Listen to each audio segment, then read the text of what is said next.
दोस्तों हाथों के अंदर दर्द आ रहा है, झंझनाहट हो रही है, टिंगलिंग नमनेस हो रही है। कहीं ये कार्पल टनल सिंड्रोम तो नहीं है? आज हम इसी पे बात करेंगे। ये वीडियो को आप अंत तक देखते रहिए ताकि आप मालूम कर पाएँ घर बैठे बैठे कि आपके जो हाथ के अंदर जो टिंगलिंग नमनेस सुनपन आ रहा है वो कहीं कार्पल टनल सिंड्रोम तो नहीं है, और हम उसे कैसे ठीक कर सकते हैं घर बैठे बैठे। मेरा नाम डॉक्टर मनु बोरा, मैं एक ऑर्थोपेडिक सर्जन और आर्थ्रोस्कोपिक एक्सपर्ट हूँ, team ortho sport, Gurgaon, Bombay, Bangalore. तो दोस्तों कई बार क्या होता है कि हमारी एक नर्व होती है, मीडियन नर्व हाथ में, रिस्ट के अंदर से आते हुए हाथ में डिस्ट्रीब्यूशन उसका रहता है। तो एक टनल के थ्रू वो पास होती है जो रिस्ट के अंदर होती है, उसको बोलते हैं कार्पल टनल।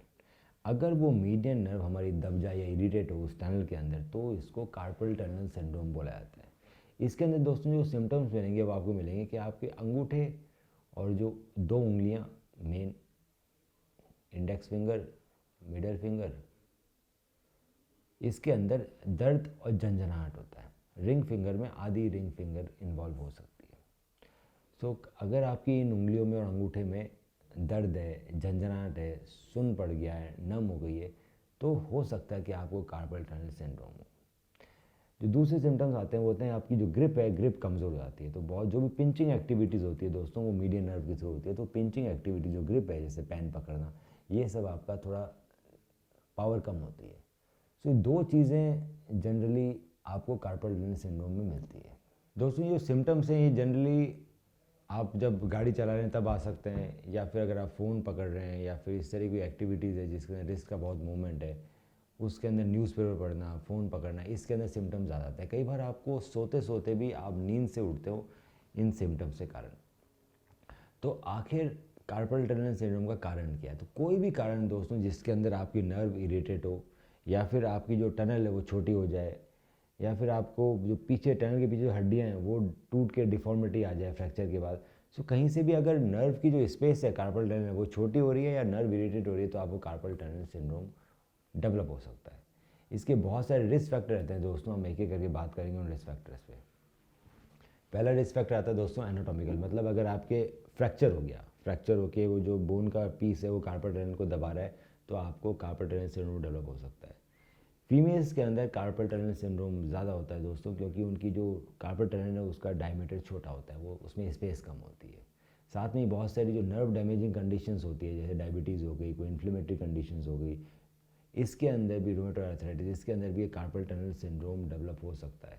इन्फ्लेमेटरी कंडीशन जितनी भी है, रूमेटॉइड आर्थराइटिस हुई, गाउट हुई, इसके अंदर भी कार्पल टनल सिंड्रोम डेवलप हो सकता है।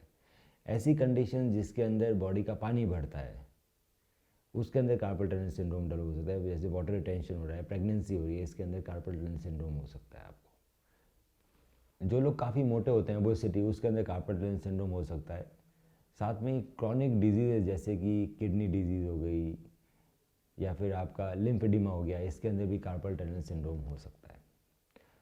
अगर आपके काम के अंदर बहुत ज़्यादा वाइब्रेशन है हाथ में, जैसे जो लोग हमारे जो लोग ड्रिल मशीन चलाते हैं या फिर जो बड़ी बड़ी मशीन चलाते हैं, इसमें काफ़ी वाइब्रेशन रहते हैं, उनको भी कार्पल टनल सिंड्रोम डेवलप हो सकता है। सो अगर आपको ये सब रिस्क फैक्टर है दोस्तों, तो आपको चांसेस हाई है कि आपको कार्पल टनल सिंड्रोम डेवलप हो सकता है, पर इसको रोका जा सकता है। अगर आपके सिम्टम्स बड़े इनिशियल हैं और अभी बहुत नहीं बढ़े हैं, और आपको लगता है कि हाँ कुछ कुछ तकलीफ आ रही है, तो कुछ कुछ तरीके करने से आप अपने कार्पल टनल सिंड्रोम को ठीक कर सकते हैं और उसे रोक भी सकते हैं।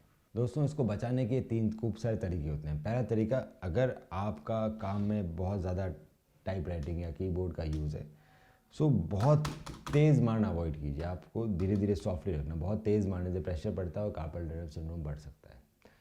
दूसरा, अगर आपके बहुत बार लिखना पड़ता है, आपको बहुत ज़्यादा हैंड राइटिंग बहुत इन्वॉल्व है, ट्राई कीजिए कि आप एक मोटा पेन लीजिए। बहुत पतले पेन में डिफ़िकल्टी होती है, कार्पल टनल सिंड्रोम के सिम्टम्स बढ़ सकते हैं। तो आप मोटा पेन ले सकते हैं विद सॉफ्ट ग्रिप, ताकि आपको पिंच करने में इतनी डिफ़िकल्ट नहीं आए और आपका सिंड्रोम धीरे धीरे ठीक होगा। तीसरा, फ्रीक्वेंट रेस्ट ले सकते हैं, हाथ को हल्की फुल्की बेंडिंग कर सकते हैं। बहुत ज़्यादा बैंड करना अवॉइड कीजिए। बार बार में कुछ लोगों की आदत हो जाती है इस तरह से बार बार बैंड करके स्ट्रेचिंग, वो अवॉइड करना चाहिए, उससे बढ़ती है। मिड में जो न्यूट्रल पोजीशन है रेस्ट की, वो बिल्कुल सबसे सही रहती है। दूसरा, जो कीबोर्ड है वो ट्राई कीजिएगा कि आपकी एल्बो लेवल पे हो। एल्बो से ऊपर रहेगा तो बहुत मुश्किल होगा, तो आपको सिंड्रोम डेवलप होने के चांसेस होंगे और वो ठीक भी नहीं होगा। सो कीबोर्ड आपके एल्बो के लेवल पे रहना चाहिए। पॉस्चर बहुत ज़रूरी है। अगर आपके नेक और कंधे झुके हुए हैं तो आपकी गर्दन से नर्व कंप्रेस होती है और आपको इस तरह के सिम्टम्स दे सकती है। तो पॉस्चर करेक्शन बहुत ज़रूरी है। नेक और अपर बैक की एक्सरसाइजेज बहुत ज़रूरी है। इसके साथ साथ आपका अगर वर्क प्लेस से बहुत ज़्यादा वाइब्रेशन है तो बीच बीच में रेस्ट लीजिए, इससे कार्पल टनल सिंड्रोम ठीक होता है। इसके बाद रात के टाइम में दोस्तों कार्पल टनल स्प्लिंट्स आते हैं, वो आप लगा सकते हैं अगर ठीक नहीं हो रहे हैं तो। वो एक अच्छा तरीका है इसको ठीक करने का। अगर आपको किसी भी तरह की बीमारी है जिस वजह से कार्पल टनल सिंड्रोम डेवलप हुआ है, जैसे कि डायबिटीज़ है, थायराइड है, लिम्फेडिमा है, तो आपको उसका इलाज कराना पड़ेगा। प्रेगनेंसी के बाद अपना आप ही कार्पल टनल सिंड्रोम ठीक हो जाता है। अगर आपको माउस का कंफर्टेबल नहीं है तो इस वजह से भी कार्पल टनल सिंड्रोम हो सकता है। तो माउस की जो शेप और बड़ी कंफर्टेबल होनी चाहिए।